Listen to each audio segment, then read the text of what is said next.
Hello guys, आज बहुत दिनों बाद आपके सामने हम उपस्थित हुए हैं। आज की वीडियो में हम आपको ये बताएंगे कि इंडिफरेंस कर्व की सहायता से किस प्रकार से डिमांड कर्व को निकाला जा सकता है। यानी कि इंडिफरेंस कर्व की हेल्प से आप किस प्रकार डिमांड कर्व को डिराइव कर सकते हैं। अब इसका डेरिवेशन किस प्रकार होता है,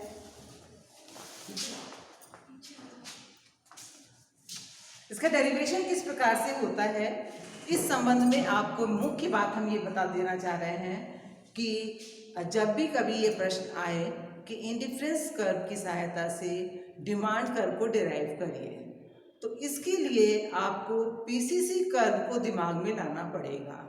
पीसीसी कर्व, इंडिफरेंस कर्व के हम बहुत सारे वीडियोस डाल चुके हैं जिसमें हमने आपको indifference curve, indifference schedule, marginal rate of substitution, indifference map, price effect, income effect और सब्स्टिट्यूशन इफेक्ट के बारे में काफ़ी कुछ डिटेल से आपको बताया जा चुका है।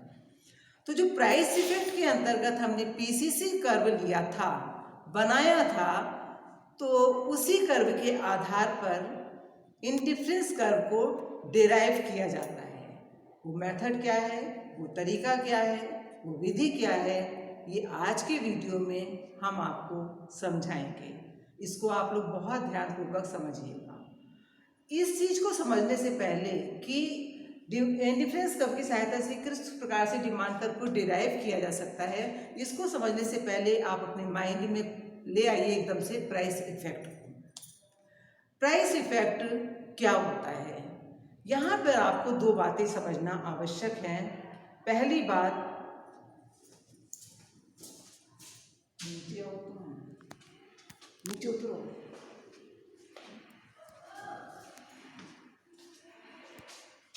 इस चीज को निकालने के लिए, डिमांड कर्व को इंडिफरेंस कर्व की सहायता से निकालने के लिए आपको पीपीसी कर्व पता होना चाहिए। पीपीसी कर्व का फुल फॉर्म है प्राइस कंजम्पशन कर्व। ये आपको अच्छी तरह से पता है और आपको ये पता होना चाहिए कि प्राइस कंजम्पशन कर्व क्या बताता है। क्या बताता है बताइए? Price consumption curve price effect को बताता है। प्राइस कंजम्पशन कर्व हमें ये बताता है कि दो में से एक वस्तु का प्राइस अगर चेंज हो जाता है तो उस वस्तु की डिमांड में चेंज अवश्य होता है। सामान्यतः किस प्रकार का चेंज होता है? प्राइस बढ़ता है तो डिमांड में कमी होती है। लेकिन जब हम ये कहते हैं कि प्राइस बढ़ने पर डिमांड कम होती है, प्राइस और डिमांड में विपरीत संबंध होता है, प्राइस का इफेक्ट डिमांड पर पड़ता है, नेगेटिव इफेक्ट पड़ता है, तो यहाँ पे ये हम मान के चलते हैं कि कंज्यूमर की मनी इनकम में कोई चेंज नहीं होता है, यानी उपभोक्ता की मौद्रिकाएं इससे रहती है, उसमें कोई कमी या वृद्धि नहीं होती है।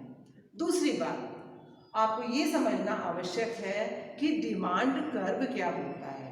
पहले दोनों चीज़ें समझ लीजिए आप, तभी तो आप बता पाएंगे कि इस तरह से डिराइव करेंगे डिमांड कर्व को इंडिफरेंस कर्व या पीपीसी कर्व की हेल्प से। तो पीपीसी कर्व तो आपने जान लिया, उसको हमने आपको रिवाइज भी करा दिया है। तो अब डिमांड कर्व के बारे में जानते हैं। तो आप आइए लॉ ऑफ डिमांड के। डिमांड कर्व क्या बताता है? डिमांड कर्व ये बताता है कि अलग अलग कीमत पर डिमांड अलग अलग होती है। सामान्यतः प्राइस और डिमांड में इनवर्स रिलेशन यानी कि विपरीत संबंध पाया जाता है। प्राइस ऊंचा होने पर डिमांड कम होती है, जैसे जैसे प्राइस कम होता है वैसे वैसे डिमांड बढ़ती है। तो इस प्रकार से डिमांड कर्व प्राइस और डिमांड के विपरीत संबंध को बताता है। तो इस तरह से आपको पीपीसी कर्व की नॉलेज हो गई, पता हो गया आपको, और डिमांड कर्व के बारे में भी पता हो गया है।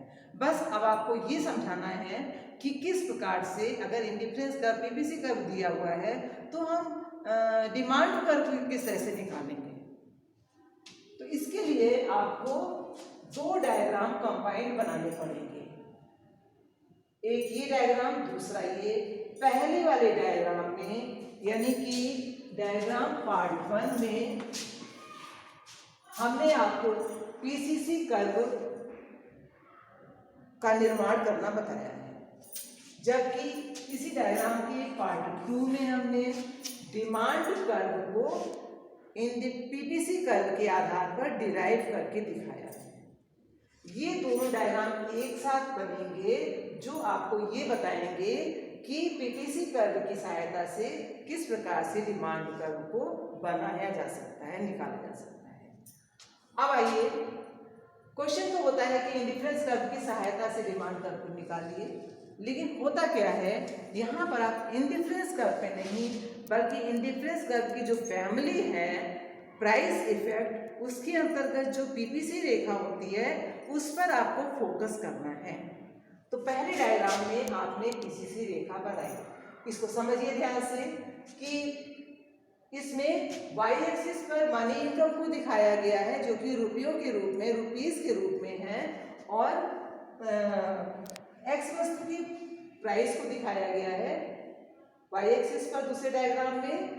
पहले डायग्राम में वो एक्स एक्सिस पर मात्रा को दिखाया गया, वस्तु की मात्रा को जितनी खरीदी जा सकती है, और दूसरे डायग्राम में भी वस्तु की मात्रा को दिखाया गया है एक्स एक्सिस पर। तो यहाँ पर आप एक चीज देखिए कि प्रारंभ में जो भी प्राइस था एक्स वस्तु का और जो मनी इनकम है, मनी इनकम मान लीजिए है 24 रुपये,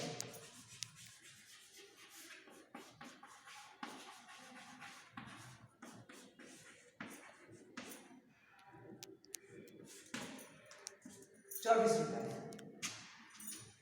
2006, 8, 10, 12, 14, 16, 18, 20, 24, ये मनी इनकम 24 रुपये है। और जो भी एक्स का प्राइस है उसके आधार पर उपभोक्ता प्रारंभ में क्या करता था, इसकी इकाइयां खरीद सकता था यहाँ के बराबर L1 OL0 के बराबर खरीद सकता था, फिर OL1 के बराबर, फिर OL2 के बराबर, उसके बाद OL3 के बराबर खरीद सकता है।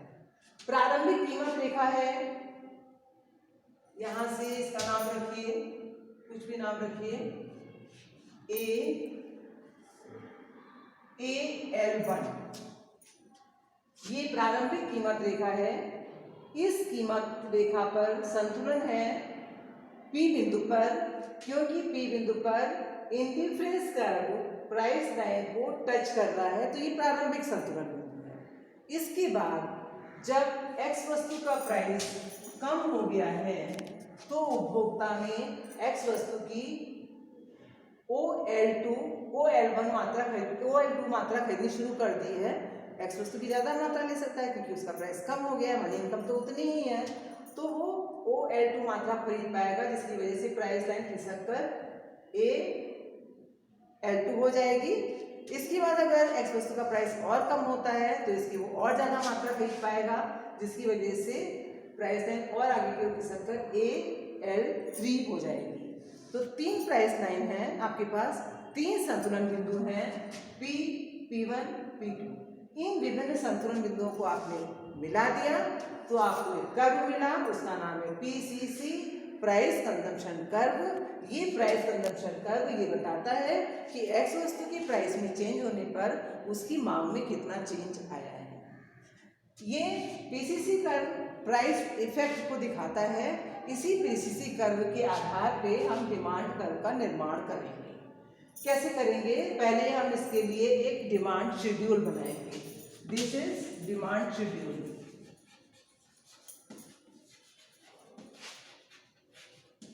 यानी कि मांग तालिका बनाएंगे। मांग तालिका कैसे बनाई कि मनी इनकम तो 24 रुपये है, ठीक है, और 4 इकाइयों की मांग हो रही है, वो 4 इकाइयां खरीद पा रहा है, इतनी मनी इनकम पे 4 इकाइयां प्रारंभ में खरीद रहा है, तो यहाँ पे 4 लिख दिया है। 24 को 4 से डिवाइड किया तो कितना आया, 6 रुपीज आया। कीमत कितनी निकली एक्स वस्तु की, 6 रुपए की बनी। 6 रुपए पर डिमांड कितनी है, 2 इकाइयों की, 2 इकाइयों की। उसके बाद 24/6, ये 6 24/6 तो आया 4 रुपए कीमत आई। फिर उसके बाद 24/8 3 रुपए कीमत आई। तो ये तो प्राइस आ गया 6 रुपए, 4 रुपए, 3 रुपए। और ये OL0 2 रुपए, ठीक।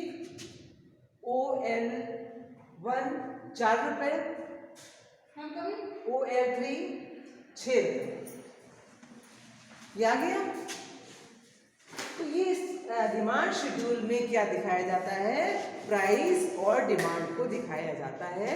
जैसा कि इसमें प्राइस निकाल के आपने दिखाया, प्राइस पहले से नहीं दिया था, आपने प्राइस को निकाला है, और उसके बाद वाई वस्तु की डिमांड आपने निकाली है, दी नहीं थी लेकिन आपने निकाली है, तो आपके पास डिमांड शेड्यूल तैयार हो गया है।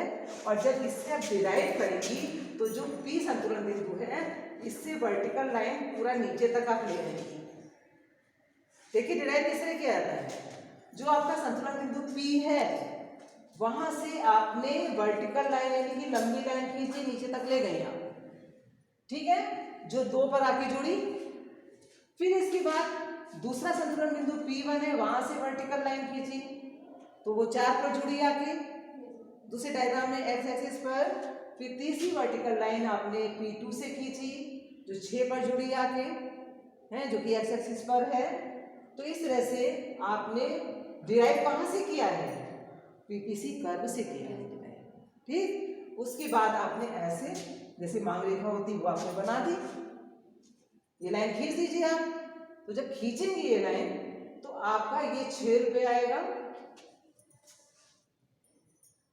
6 रुपये, 4 रुपये आया, 4 इकाइयों की डिमांड है, और ये 3 आया, 6 4 3, हाँ 6 4 3 ये प्राइस है, 6 4 3 प्राइस पर डिमांड कितनी है, 2 4 6। आपने देखा डिमांड कर्व आपका निकल आया। इस डिमांड कर्व को पीपीसी कर्व की सहायता से निकाला जा सकता है। इसके लिए पहला काम आपको करना पड़ेगा, पीसीसी रेखा खींचनी पड़ेगी। दूसरा काम आपको करना पड़ेगा, डिमांड शेड्यूल बनानी पड़ेगी। तीसरा काम करना पड़ेगा, इस डायग्राम को बनाना पड़ेगा। तो आपके सामने डिमांड कर्व आ गया है, जो कि पीपीसी कर्व के आधार पर आपने बनाया है। और ये डिमांड कर्व बाएं से दाएं नीचे की ओर झुकता है, जो कि प्राइस और डिमांड के विपरीत संबंध को दिखा रहा है। 6 रुपये की कीमत पर मांग 2 इकाइयों की है, 4 रुपये की कीमत पर 4 इकाइयों की, और 3 रुपये की कीमत पर 6 इकाइयों की। जैसे जैसे प्राइस कम हो रहा है वैसे वैसे डिमांड बढ़ रही है, यानी कि आपका डिमांड कर्व डेराइव हो गया है। किस आधार पर, पीपीसी रेखा के आधार। तो ये बहुत इंपॉर्टेंट कॉन्सेप्ट है बच्चों, इसको ध्यान से समझिए, आपको अवश्य समझ में आएगा कि मांग कर्व को हम पीपीसी कर्व की सहायता से किस प्रकार डिराइव कर सकते हैं। Thank you.